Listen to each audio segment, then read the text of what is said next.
Commissioner कलोई जो दौरो कयो। कलोई में साबुण ऐं मास्क विरहाया विया। दुकानदारनि खे लिस्टूं लॻाइण जो हुकुम कयो वियो। असां कलोई तहलके जे रेट लिस्टनि ते अमल कराइण जे लाइ दौरा करे उन्हनि खे पाबंद बणायो पियो वञे ऐं जेको अघु वधीक वठंदो उन जे ख़िलाफ़ कार्रवाई कबी। असिस्टेंट कमिश्नर कलोई जो हुकुम।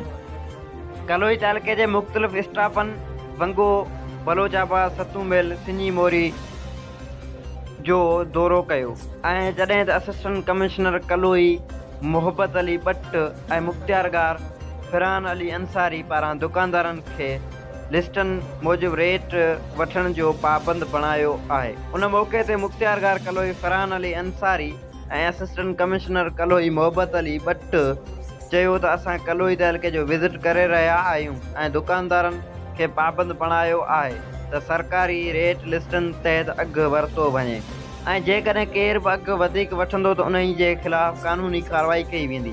हिननि जो चवणु आहे त असां पूरे तालके जे दुकानदारनि खे रेट लिस्टूं ॾेई छॾियूं आहिनि ऐं उन्हनि खे पाबंद बणायो आहे त वधीक रेट न वठणु। जेकॾहिं को बि दुकानदार वधीक रेट वरितो त उन जे ख़िलाफ़ सख़्तु कार्रवाई कई वेंदी। जॾहिं त असिस्टेंट कमिश्नर कलोई मोहब्बत अली भट्ट, यूसी चेयरमैन सरदार गुलाम नबी लुंड, वाइस चेयरमैन जावेद अली जत ऐं सेक्रेटरी फ़हीम मेमन पारां कलोई जे शहरनि में साबुण ऐं मास्क विरहाया ऐं चेयरमैन सरदार गुलाम नबी लुंड चयो त असां पूरे तहलके जे मुख़्तलिफ़ ॻोठनि में साबुण विरहाए रहिया आहियूं। रिपोर्टर सूफ़ी मोहम्मद हसन, शाइन न्यूज़।